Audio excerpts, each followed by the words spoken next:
Hi friends, hi everybody, welcome to my Honey Stories. నేను మీ Lakshmi. Radheshyam love war 10th episode. Sorry తాత అంది రాధిక.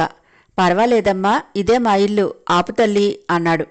హా తాత అని దిగాక బండి స్టాండ్ వేసి పద తాత అని చెయ్యి పుచ్చుకొని లోపలికి తీసుకువెళ్ళింది రాధిక. వెనకే ఫాలో అయ్యే సెక్యూరిటీ కారు ఆపారు. కొంచెం దూరంగా రాధికనే చూస్తున్నారు. కొత్తగా వచ్చారిద్దరు, అందుకే వింతగా చూస్తున్నారు రాధికని. లోపలికి వెళ్లేసరికి ఇంట్లో సామాన్లన్నీ చెల్లాచెదురుగా పడి ఉన్నాయి. రూమ్ నుండి శబ్దాలు వినిపిస్తున్నాయి. వరం ఏమైంది అని కంగారుగా అడిగాడు తాత. ఎవరో వచ్చారు, ఇల్లు ఖాళీ చెయ్యండి అని అన్నీ బద్దలు కొడుతున్నారండి అంది ఏడుస్తూ. ఏ ఎవర్రా మీరు, మా ఇంటికి వచ్చి ఏంటి గొడవ అంటూ కేకలు వేశాడు తాత. ఇద్దరు వ్యక్తులు రూమ్ నుండి వచ్చారు. ఏంట్రా ముసలోడా వాగుతున్నావు, ముందు బయటికి పొండి అంటూ గద్దించాడు. ఏ ఎవర్రా మీరు, వాళ్ళింటికి వచ్చి వాళ్ళనే బయటికి పొమ్మంటున్నారు, మీ మీద పోలీస్ కంప్లైంట్ ఇస్తా అంది రాధిక కోపంగా. ఏంటి పాప, మా మీద కంప్లైంట్ ఇస్తావా? ఈ యాదవ్ మీదే కంప్లైంట్ ఇచ్చే దమ్ము ఎవ్వరికీ లేదు. ఆడపోరివి, నువ్వేం చేస్తావు? ఇప్పుడే నేను రేప్ చేస్తా, అప్పుడు పోయి ఈ జరా కంప్లైంట్ అని చున్నీ పట్టుకొని లాగాడు యాదవ్. రాధిక వెనకే ఫాలో అవుతూ వచ్చిన రోహిత్ ఎంతసేపటికి లోపల నుంచి రాధిక రాకపోవడంతో కారు ఆ ఇంటి ముందుగా ఆపి దిగి ఫోన్ మాట్లాడుతున్నట్టు ఇంట్లోనికి చూశాడు.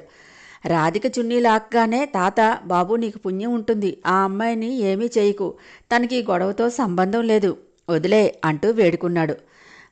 ఈ పోరికి నీతో సంబంధం లేకుండానే ఓ ఎగిరెగిరి పడుతోంది, పాప కత్తిలా ఉంది, వెకిలిగా నవ్వుతూ వంకర మాటలు మాట్లాడాడు యాదవ్. రేయ్ పిచ్చి పిచ్చిగా వాక్కు అంటూ లాగి ఒక్కటి పీకింది రాధిక. ఎంత ధైర్యమే నీకు, ఈ యాదవ్ మీద చెయ్యి వేస్తావా అంటూ చెయ్యి పుచ్చుకొని రూంలోకి ఈడ్చుకుంటూ లాక్కెళ్ళాడు. తాత బామ్మ కేకలు వేస్తూ వదులురా అని వెనకే పడ్డారు. ఇంకొకడు వాళ్లను ఆపి తాతను గట్టిగా కొట్టాడు. రాధిక వదులంటూ గింజుకుంటోంది. ఏయ్ నా దగ్గరికి వస్తే చంపేస్తా గట్టిగా అరిచింది. ఆ కేక రోహిత్ వరకు వినిపించింది. ఎవరిది అరుపు? రాధికది కదా. సంథింగ్ ఈజ్ రాంగ్ అనుకుని బాణంలా లోపలికి దూసుకెళ్లాడు. అక్కడంతా గందరగోళంగా కనిపించింది. బయట ఉన్న రౌడీని చూసి రే ఎవడరా అన్నాడు కోపంగా రోహిత్. ఆ మాట వినబడి బాబు ఆ అమ్మాయిని కాపాడు అన్నాడు తాత. లోపల నుండి రాధిక కేకలు వినిపించాయి. రూంలోకి వెళ్లబోయాడు. బయట ఉన్న రౌడీ అడ్డం పడ్డాడు. వాడిని 4 తన్ని లోపలికి వెళ్ళాడు.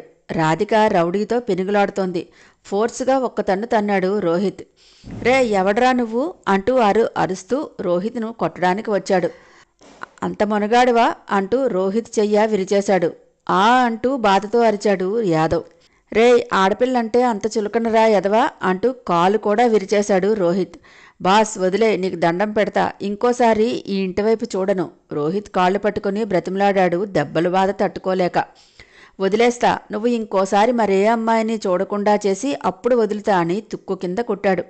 రండి అని రాధికని పిలిచాడు. ఇద్దరూ బయటకొచ్చారు. తాత నన్ను క్షమించి తల్లి, చేతులు పట్టుకుని బాబు మీకు చాలా కృతజ్ఞతలు అని కన్నీరు పెట్టుకున్నాడు. పర్వాలేదు తాత, ఎవరు వీళ్ళు అని అడిగాడు. వాడు మా ఇంటిని లాక్కోవడానికి వచ్చాడు, తను ఎదిరించింది, దాంతో వాడు ఆ తల్లి మీద అఘాయిత్యం చేయబోయాడు అన్నాడు తాత. ఇంక వీళ్ళు మీ వైపు చూడకుండా చేస్తా, ఈ ఏరియా ఎస్ఐకి కాల్ చేస్తూ అన్నాడు రోహిత్. రాధిక తల వంచుకొని ఉంది. హలో మిస్, మీ పేరు అన్నాడు ఏం తెలియనట్టు. రాధిక సార్ అంది. ఇంక పదండి, మీరు ఇళ్లకు ఇంకే ప్రాబ్లం రాదు సరేనా అన్నాడు. చాలా థ్యాంక్స్ సార్, సమయానికి హెల్ప్ చేశారు అంది కళ్ళనీళ్లతో. పర్వాలేదు రండి డ్రాప్ చేస్తా అంది. వద్దండి స్కూటీ ఉంది అని అంది. ఇప్పుడు మీరు ఇలా ఇంటికి వెళితే మీ పెద్దవాళ్ళు చూస్తే కంగారు పడతారు. స్కూటీని డ్రైవర్ తీసుకొస్తాడు. ఏదైనా మాల్కి వెళ్ళి డ్రెస్ చేంజ్ చేసుకోవచ్చు. పదండి అంటూ రోహిత్ చాలా సౌమ్యంగా చెప్పాడు. థ్యాంక్ యూ సార్ అంది రాధిక. ప్లీజ్ నన్ను సార్ అనొద్దు, రోహిత్ అని పిలవండి అన్నాడు నవ్వుతూ. చిన్నగా నవ్వింది. ఆ నవ్వు చూసి లోలోనే కన్నింగ్గా నవ్వుకున్నాడు రోహిత్. సరే పదండి తాతకి చెప్పి బయటికి వచ్చారు. సెక్యూరిటీ వాళ్ళు ఏమరపాటుగా ఉండి రాధిక బయటికి రావటం చూడలేదు. కారు ఎక్కి వెళ్ళిపోయారు. కొంతసేపటికి పోలీస్ వెహికల్ వచ్చి ఆగింది. సెక్యూరిటీ కంగారు పడ్డారు. రాధికా మేడం వెళ్ళిన ఇంటికి పోలీసులు వచ్చారేంటి అని ఇద్దరు ఆ ఇంటి దగ్గరికి వచ్చారు. పోలీసులు లోపలికి వెళ్ళి ఇద్దరు రౌడీల్ని లాక్కొచ్చి కారు ఎక్కించారు. వాళ్ళు వెళ్ళాక లోపలికి వెళ్ళి రాధిక గురించి అడిగారు కంగారుగా. తాత అంతా చెప్పాడు. బయటికి వచ్చి ఫోన్ తీసుకొని రుద్రకి కాల్ చేసి చెప్పాడు. అంతా విన్న రుద్ర, ఏ డ్యూటీ చేయకుండా నిద్రపోతున్నారా మీరు అని కోపంగా ఆ కార్ నెంబర్ చూశారా అని అడిగాడు. నో సార్ అన్నాడు ఆ పర్సన్ గిల్టీగా. చావండి, ఎందుకు మీకు జాబు అని తిట్టాడు. సారీ సార్, మేమిప్పుడే రాధికా మేడం ఇంటికి వెళ్తాము అని వెళ్ళాడు గార్డ్స్. సెక్యూరిటీ రాధికింటికి వెళ్లారు. కారులో కూర్చున్న రోహిత్కి మనసు గాల్లో తేలిపోతోంది. తను కోరుకున్న మనిషి తన పక్కన కూర్చొని ప్రయాణం చేస్తున్నందుకు. ఇంకేంటి రాధిక, మీరు జాబ్ చేస్తున్నారా అని అడిగాడు. లేదండి, రీసెంట్గా స్టడీస్ కంప్లీట్ అయ్యాయి అంది. అవునా, మా కంపెనీలో చేస్తారా అంటూ మళ్ళీ జాబ్ ఆఫర్ చేశారు. సారీ, నేను వేరే కంపెనీ ఆఫర్ ఒప్పుకున్నా అంది. అవునా, ఓకే అంటూ కార్ షాపింగ్ మాల్ ముందు ఆపి, ఇదిగో ముందు నా కోటు వేసుకుని దిగండి అని ఇచ్చాడు. థ్యాంక్స్ అండి అని వేసుకుని దిగింది. మాల్లోనికి వెళ్ళి ఒక చుడీదార్ తీసుకుని ట్రయల్ రూమ్కి వెళ్ళింది. డ్రెస్ చేంజ్ చేసుకుని బయటకు వచ్చింది. స్కై బ్లూ కలర్లో అచ్చం నీలి మేఘంలా ఉంది రాధిక. రోహిత్ అలానే కన్నార్పకుండా చూస్తున్నాడు. ఏముంది, ఇంత అందం నాకే సొంతం. మిస్ రాధిక మిసెస్ రోహిత్ అవుతుంది అతి త్వరలో అనుకున్నాడు మనసులో. రోహిత్ గారు అని పిలిచింది.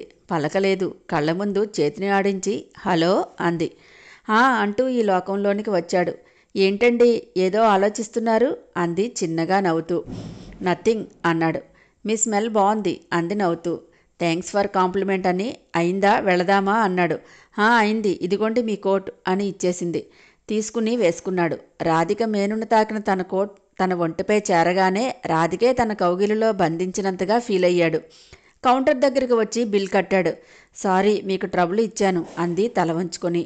నోనో, అదేం లేదు, మీరేం ఫీల్ కావద్దు. మీలాంటి మంచి మనసున్న అమ్మాయి నాకు పరిచయమైంది.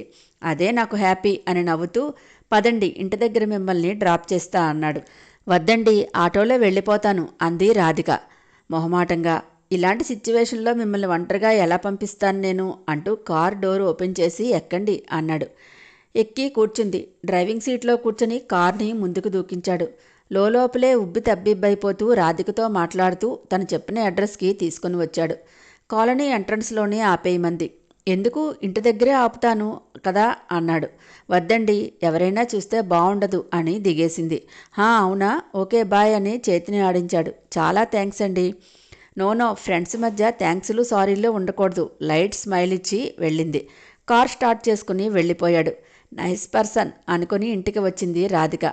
రాధిక రావటం దూరంగా ఉన్న సెక్యూరిటీ చూసి, అమ్మయ్య, మేడం క్షేమంగా రీచ్ అయ్యారు అని ఊపిరి పీల్చుకుని రుద్రకు కాల్ చేశాడు. రుద్ర లిఫ్ట్ చేసి మేడం వచ్చిందా అని అడిగాడు. ఎస్ సార్, ఇప్పుడే వచ్చారు, బాగానే ఉన్నారు అని చెప్పాడు అతను.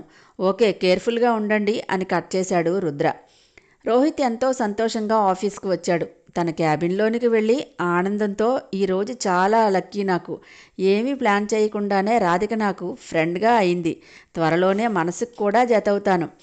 అంటే రోహిత్ బాబు, ఇది నీ ప్లాన్ కదా? అబ్బో, అయితే నీ రొట్టె విరిగి నోతిలో పడింది.